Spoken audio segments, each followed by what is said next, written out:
పహల్గామ్ ఉగ్రదాడికి భారత్ ప్రతీకారం ఎలా ఉండబోతోంది? ఇప్పుడు అటు పాకిస్తాన్ ఇటు భారత్లోనూ ఇదే హాట్ టాపిక్. భారత్ ఎలాంటి చర్యలు తీసుకుంటుంది అన్నది అంతు చిక్కడం లేదు. ఇదే పాకిస్తాన్ను నిద్ర లేకుండా చేస్తోంది. ఎక్కడి నుంచి భారత్ విరుచుకుపడుతుందోనని భయంతో వణికిపోతోంది. సరిహద్దుల్లో రెచ్చగొట్టే పనికి శ్రీకారం చుట్టింది. వరుసగా 4 రాత్రులుగా ఎల్ఓసి వద్ద కాల్పులకు దిగుతోంది. భారత్ మాత్రం తన పని తాను చేసుకుపోతోంది. ముందుగా బాధిత కుటుంబాలకు ప్రధాని మోడీ ఇచ్చిన హామీపైనే భద్రతా దళాలు ఫోకస్ పెట్టాయి. ఆ తర్వాతే పాక్ పై యాక్షన్ అంటున్నాయి. ఇంతకు భారత్ యాక్షన్ ప్లాన్ ఏంటి? ఉగ్రవాదుల వేట ఎలా కొనసాగుతోంది? యుద్ధంపై రాజకీయంగా మోడీ సిద్ధమయ్యారా? Watch the story. సరిహద్దుల్లో భారత్ను పాక్ రెచ్చగొడుతోందా? పాకిస్తాన్పై భారత్ యాక్షన్ మొదలైందా? కశ్మీర్లో భారత్ ఉగ్రవేట ఎందుకు కీలకం? భారత్ పాకిస్తాన్ దేశాల యుద్ధం అంచున ఉన్నాయి. ఇక్కడ అసలు ప్రశ్నలేంటంటే భారత్ ప్రతీకార దాడి ఎలా ఉండబోతోంది? పూర్తిస్థాయి యుద్ధమా? పరిమిత సైనిక దాడా? లేక మరేదైనా భారత్ చేయబోతోందా?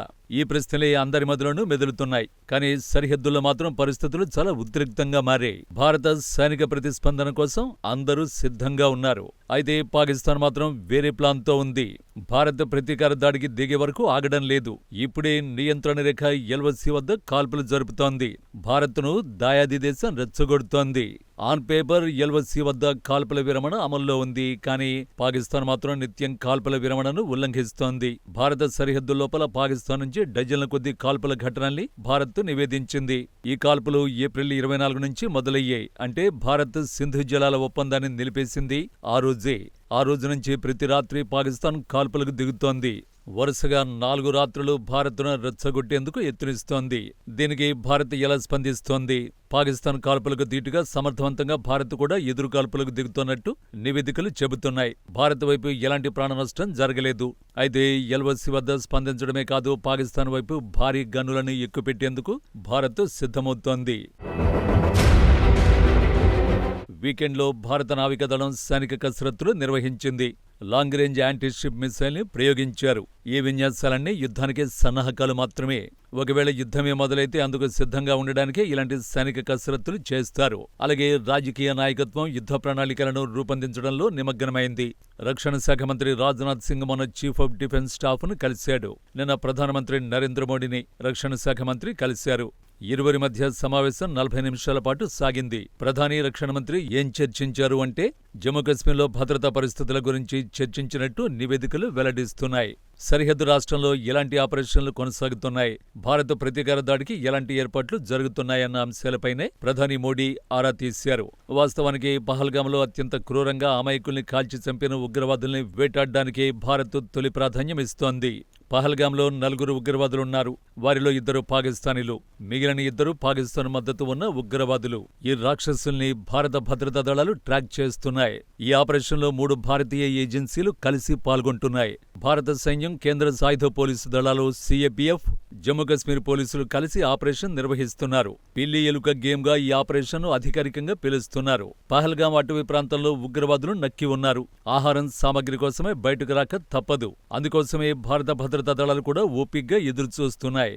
ఇప్పటి వరకు ఉగ్రవాదుల జాడను 4 సార్లు భద్రతా బలగాలు గుర్తించినట్టు నివేదికలు చెబుతున్నాయి.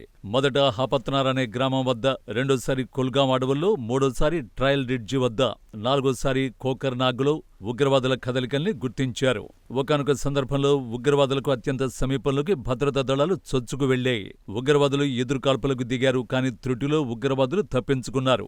ఉగ్రభూతాల్ని అడవిలోకి వెళ్లేలా చేసి చుట్టుముట్టాలని భారత భద్రతా బలగాలు ప్లాన్ వేశాయి. కానీ పహల్గాం ప్రాంతం చాలా కఠినమైన భూభాగం. ఇక్కడ దట్టమైన అడవులతో పాటు నిటారుగా ఉన్న కొండలు, గడ్డి మైదానాలు ఎక్కువగా ఉన్నాయి. అందుకే ఉగ్రవాదుల్ని వేటాడటం ఆలస్యమవుతోంది. అయినప్పటికీ భారత భద్రతా దళాలు మాత్రం నమ్మకంగా ఉన్నాయి. కాస్త సమయం తీసుకున్నా ఉగ్రవాదుల్ని అంతం చేయడం ఖాయమని విశ్వసిస్తున్నాయి. ఏదో ఒకరోజు ఉగ్రవాదులు తప్పు చేయక తప్పదు. అందుకోసమే బలగాలు ఆపరేషన్ ముమ్మరం చేశాయి. ఉగ్రవాదుల ఆపరేషన్ తర్వాత నెక్స్ట్ ఏంటి? మొదటి అంశం బాధితులకు న్యాయం చేయడం. వారం రోజుల క్రితం ప్రధాని బాధిత కుటుంబాలకు న్యాయం చేస్తామని హామీ ఇచ్చారు. ఉగ్రవాదులు ఎక్కడున్నా వెంటాడి వేటాడి మట్టుబెడతామని ప్రధాని స్పష్టంగా చెప్పారు. బాధిత కుటుంబాలు కూడా అందుకోసం ఎదురు చూస్తున్నాయి. ఇక రెండో అంశం, దాడి చేసిన ఉగ్రవాదుల నుంచి కీలకమైన ఆధారాలు లభిస్తాయి. వారు ఎలాంటి ఆయుధాలతో వచ్చారు, వారి వద్ద ఎలాంటి పత్రాలు ఉన్నాయి, ఘోరమైన పహల్గాం దాడికి కుట్రదారులు ఎవరు, ఇలాంటి వివరాలను భద్రతా బలగాలు సేకరించనున్నాయి. వాస్తవానికి ఈ క్రూరమైన పని చేసింది పాకిస్తానే అని మనకు తెలుసు. కానీ మరిన్ని ఆధారాలు లభిస్తేనే అనే సందేహాలను భారత్ నివృత్తి చేస్తుంది. అప్పుడే పాకిస్తాన్ ఆ దేశానికి మద్దతిచ్చే నోళ్లకు మూత వేయనుంది. ఆ తర్వాత పాకిస్తాన్పై అస్సలు యాక్షన్ ఉండబోతోంది. ఇప్పటికే కశ్మీర్లో సైనిక మోహరింపులు తీవ్రమయ్యాయి. భారత్ ఎలాంటి యాక్షన్ తీసుకోబోతుందన్నది సర్వత్రా ఉత్కంఠ రేపుతోంది. ఇదిలా ఉంటే పహల్గాం దాడి నుంచి కశ్మీర్ నెమ్మదిగా కోలుకోవడానికి ప్రయత్నిస్తోంది. తాజాగా జమ్మూ కశ్మీర్ అసెంబ్లీ సమావేశమైంది. గత వారం జరిగిన ఉగ్రవాదుల దాడిని ఖండిస్తూ ఓ తీర్మానాన్ని ఆమోదించింది. పహల్గాం బాధితులకు క్షమాపణలు చెప్పడానికి తన వద్ద మాటలు లేవని ముఖ్యమంత్రి ఒమర్ అబ్దుల్లా ఆవేదన వ్యక్తం చేశాడు. బాధిత కుటుంబాలకు ఎలా క్షమాపణలు చెప్పాలో తెలియడం లేదన్నాడు. రాష్ట్రానికి వచ్చిన పర్యాటకుల్ని సురక్షితంగా పంపాల్సిన బాధ్యత తమదేనన్నారు. నిజానికి ఒమర్ అబ్దుల్లా ప్రకటన ఆశ్చర్యకరమైన, హృదయపూర్వకమైనది. ఇక కశ్మీర్కు పర్యాటకుల రాక మళ్లీ మొదలైంది. నిజానికి పహల్గాంకు కూడా పర్యాటకులు మెల్లగా వస్తున్నారు. గతంలోలాగా వేలాది మంది ప్రయాణికులు రాకపోవచ్చు, ప్రస్తుతం డజన్ల మందికి పరిమితమవచ్చు. కానీ ఇక్కడ సంఖ్యలు ముఖ్యం కాదు, పర్యాటకుల్లో విశ్వాసం ముఖ్యం. పర్యాటకులకు సాయం చేయడానికి స్థానికులు కూడా ముందుకొస్తున్నారు. కొందరు సందర్శన స్థలాలకు ఉచిత ప్రయాణ సౌకర్యాన్ని కల్పిస్తున్నారు.